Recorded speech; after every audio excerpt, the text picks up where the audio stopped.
Welcome back to Humble Pie. I'm your host, Jimmy D. Today we're going to do another deck tech for our Union Arena decks. I've got a great one for you. This one literally shocked me to my core when I started playing it. I'm hoping I can take some time to insert some really cool videos from the actual gameplay that we played at LifeLink Games for this matchup. I put the deck together. I've been working on this deck on the sideline and putting it together on paper. I thought, man, this is really good. These combos look really great. And when I got to actually play with the cards in hand, I was absolutely blown away at some of the potentials for some plays and some hands that seemed like they were virtually unplayable. But I was able to actually mathematically find a way to make it work so I could hit those energy drops and hit the board with what is surprisingly the biggest 4K deck that you can possibly build in Union Arena to date. There are a total of 32 4K power bodies in this deck. In a 50 card format, having over half of the bodies that you can play from this thing being 4K or higher is absolutely insane. And there's some awesome combos that I really want to go over with the Brothers deck here and showcase to you guys exactly how strong this deck really is. I'll have some matches I'll be recording over top of. Of course, during the Thanksgiving break, I'll be doing my best to try to come up with some formulas to come up with some really shorthand content for you guys, showcase some of the gameplays we're going to do. And I'm going to be testing quite a bit, leading myself up into Nationals that's coming up this February. I'm thinking this might be one of the decks right now, and is certainly one of the strongest ones that have been printed to date. And looking at some of the tournament results, I'm a little ashamed that people aren't picking up how good this deck actually is. In the East, it is still doing very well in topping itself in some events. Obviously, they have a lot more different formats. They have a lot more cards and a lot more sets, and they have cards that we haven't even seen yet and effects we haven't even seen yet. But as it goes, having this many 4K bodies and you kind of being a late entry into a format where we're getting more and more of these simultaneous releases that are kind of like adding to the power curve, like we did with the One Punch Man and the upcoming sets that we're going to be having for the solo leveling and the Chainsaw Man being solo released or simultaneously released, means both those sets are likely going to be very powerful for the Union Arena, especially since it's trying to keep in tow with what's happening in the East, and we're not going to see everything that comes from the East. So as decks go right now, though, this is, again, one of the very strong decks that I'm certainly considering to be one of my top contenders for one of the decks to go out to Nationals with. And I'm going to tell you why right now.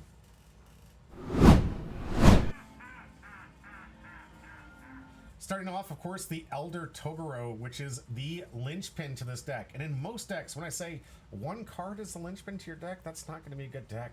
And in most times, you're 100% right. When you lean too heavy on one card that you can't essentially search, because it's not the searches we saw in the Toto deck coverage I talked about, there's not a whole lot of other cards, but there's a lot of draw in this deck.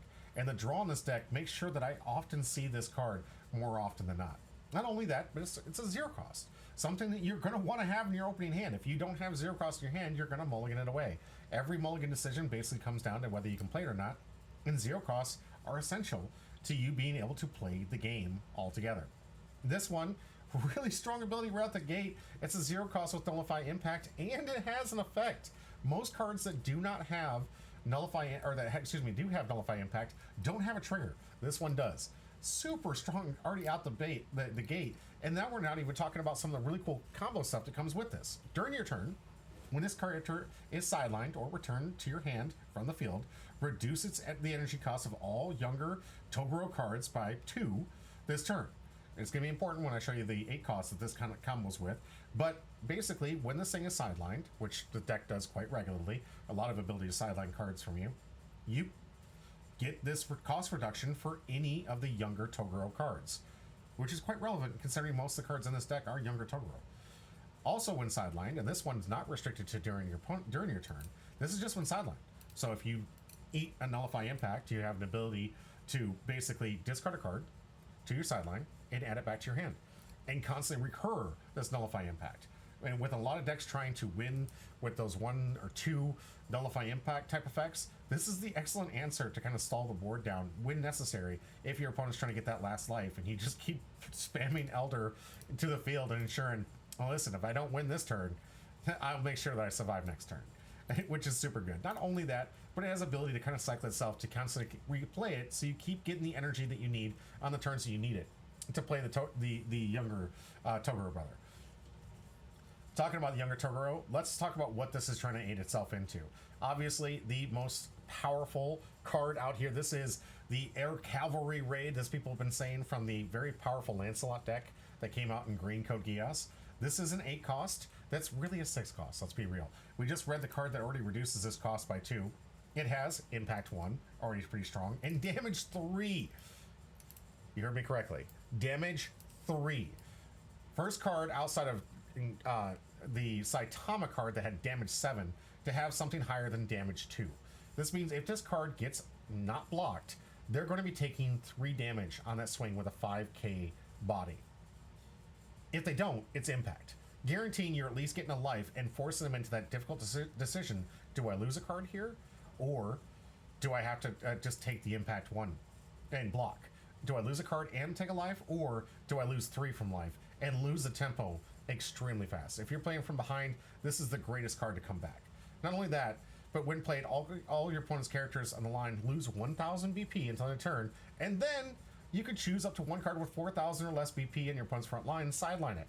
So if you guys watched my Total Annihilation coverage that I just did in the last video, this video, I'm telling you, this is an additional removal. So on top of me having 4 specials, I now have an additional removal. So now I have that coveted 8 pieces of removal that most decks in today's meta need to have in order to be a successful deck. You have to have more ways than just your special to get rid of things, and you can't really rely on the red removal, although it's getting extremely more powerful.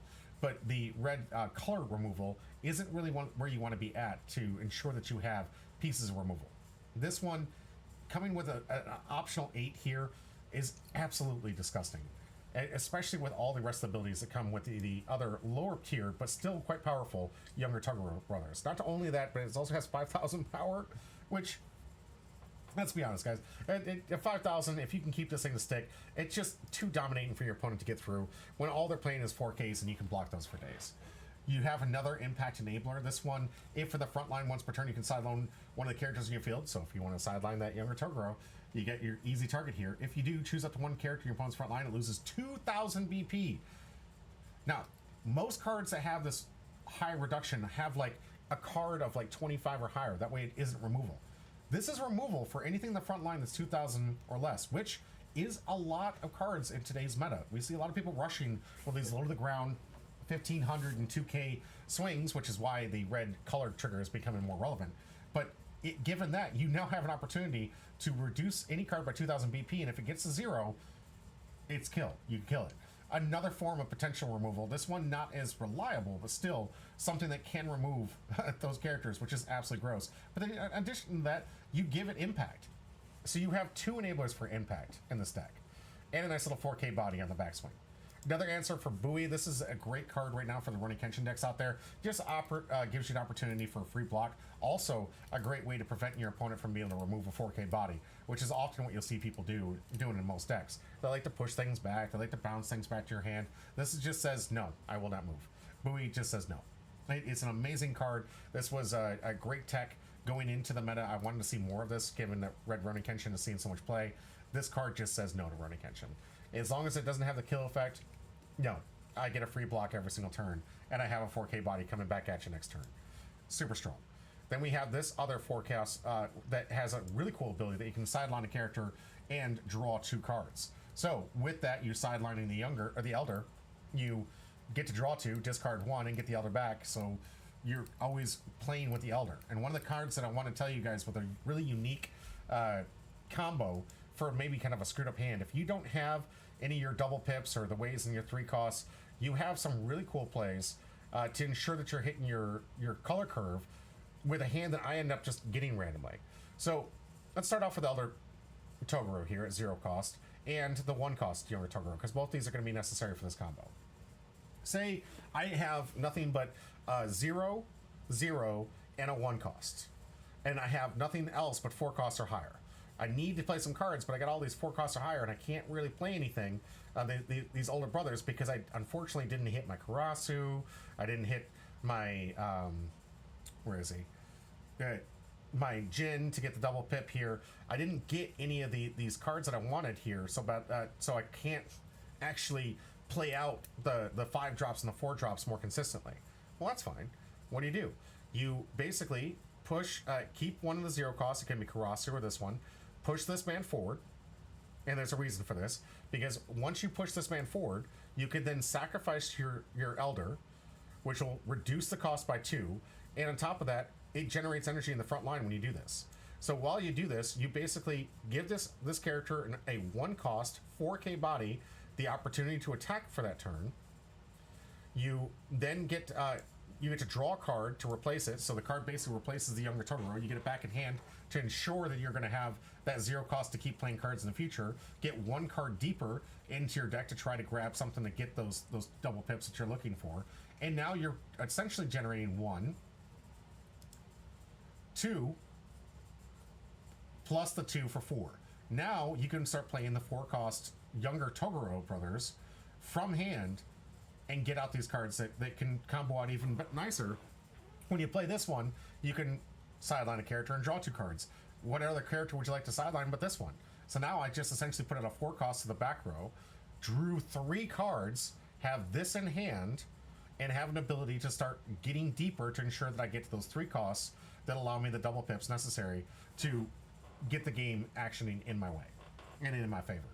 Of course, we're playing the 2 cost younger Toguro that does get the same ability with sacrifice and get a 4K, so it is a potential 4K, increasing the amount of 4Ks in this deck by even more.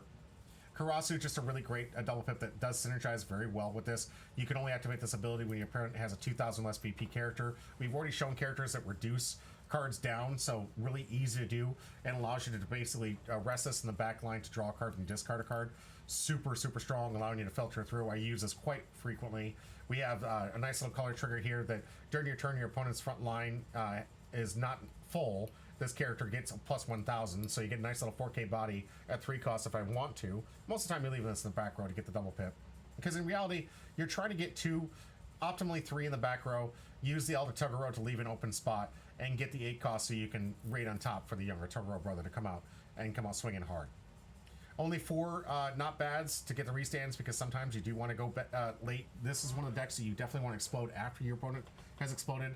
Very generic removal at 4 costs. This one 3,000, but of course if you have the younger Toguro, it's 5,000 or less. So just sidelining the card, very basic, 4 costs. This is what you see in most colors, but still good and necessary to have. You need to have 4 of these. Not really playing any other events here, because most of my deck is basically just drawing through my deck as quick as possible to get the cards to make sure that I'm getting the younger Toguro to basically take the game in my favor. You can't beat this many 4K bodies in this game. There are a lot of other options you can have. The color trigger you can swap. The other guy's very good in this deck. Allows you to synergize quite well with the sidelining characters and getting to play one for free. This one just a nice option if you want another 4K body. If you're really trying to swing as many 4Ks as possible, keeping the tempo in your favor. Almost everything in this deck is swinging large, swinging big, and avoids any of those red triggers or color triggers.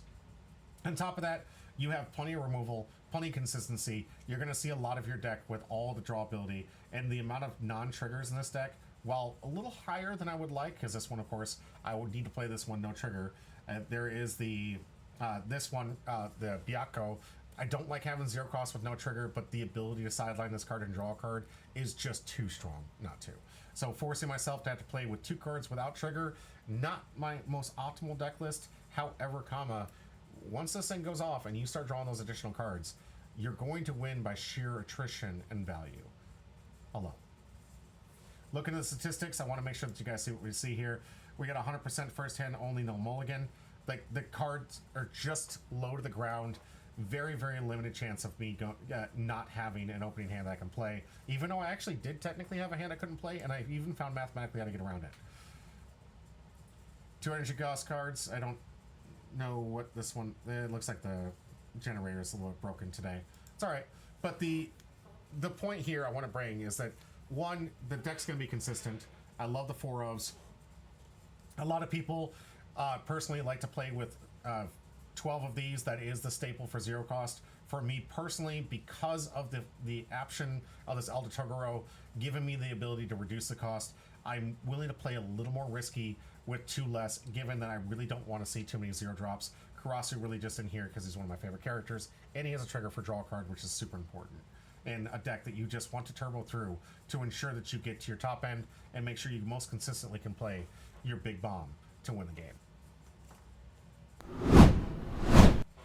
That's going to do it. If you guys like this deck, let's go ahead and check it out on experts.dev. Not sponsored, but still a great site that hosts a lot of our content and all our creators. I want to let you guys know that we do have a competition coming up this Sunday.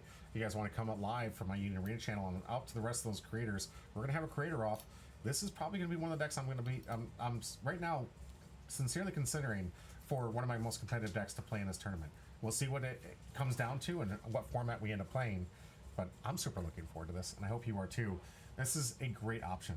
If you guys want to find out anything else about me, I've got all the links down below on my YouTube channel. If you like this type of content, hit that like and subscribe button. Give me the feedback if you guys like it. If you hate it, give me the feedback so I can get better.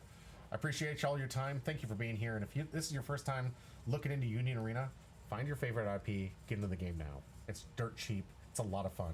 And it's nothing better than going to hang out with your friends and get to talk about your favorite anime. My favorite pastime, personally. For now, stay home, bro.